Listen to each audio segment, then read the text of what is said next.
Cool Brumbach here. So the song that you just heard was something that I wrote and recorded fairly quickly in a program called Soundtrap.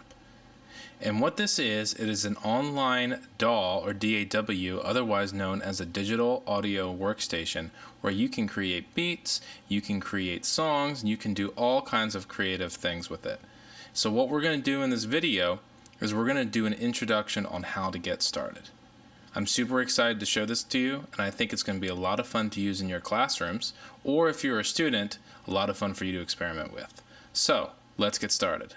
Now, the first thing you're going to do is you're going to have to set up your account. So whether you're a student or a teacher will determine the type of account that you have. If you're a student, you're going to join as a student. If you're a teacher, you're going to join as a teacher. If you click them, what you're going to do is you're going to put in your personal information and your email. You'll get sent an email, and then you can activate your account. Alright, so why don't you pause the video, get that set up, and then we'll get started.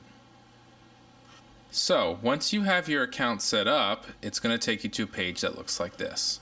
Now mine's going to be a little different than yours because I've already been working on some songs, but this area in yours will be blank, and what you're going to want to do first is you're going to want to hit Enter Studio.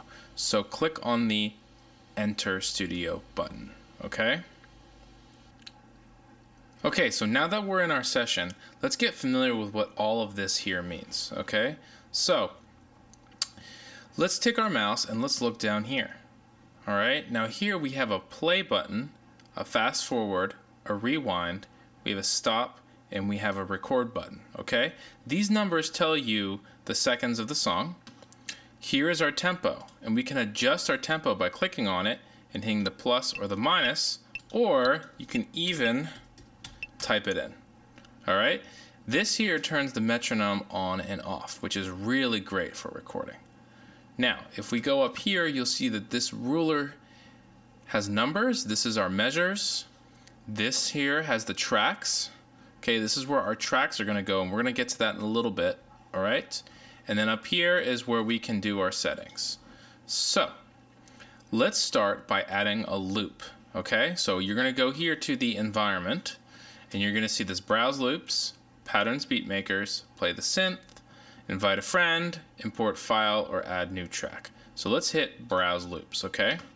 So let's go to beats. So click on this beats right here, go down, and let's do anthem beat 1 full. So click and drag.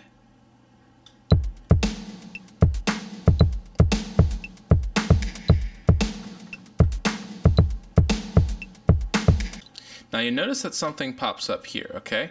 This is called the loop, all right? And you can turn that on and off by clicking this. And what this does is basically puts it on repeat. So if I click on it, drag it to here, put this here, and hit play.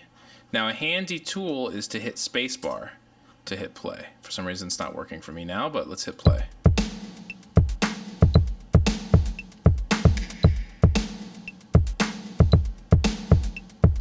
You see how it keeps repeating? This is cool for kind of coming up with some ideas, but let's turn this off. And you'll see that it created a track here called Anthem Beat 1 Full.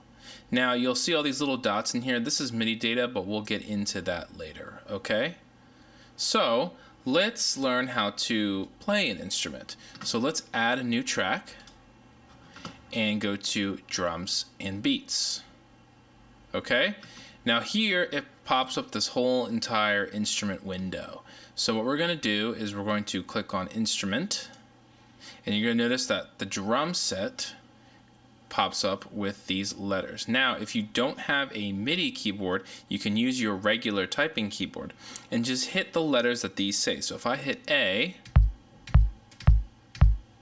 you'll notice that there's a bass drum there, okay? Then if you go to D, it's like a snare drum. Now this is obviously an electronic drum kit, okay? You hit 8, okay? So, then you can play it. Let's practice recording that in there. All right, so what we're gonna do is we're gonna come down here to record, and it's gonna do something called a count off. And then you're going to play the notes, and then it'll stop. Ready?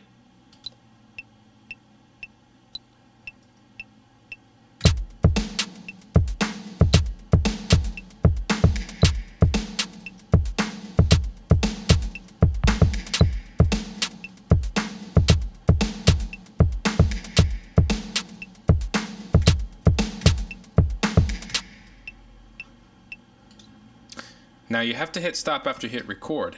Although, there's a cool little trick if you click on this loop thing right here, and then let's say we only want to record 8 measures, okay? I'm going to delete this, and we're going to do that again.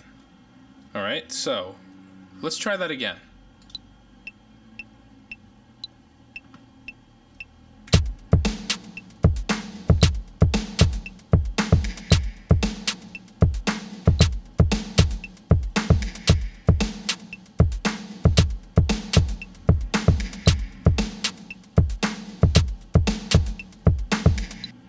And then it stops.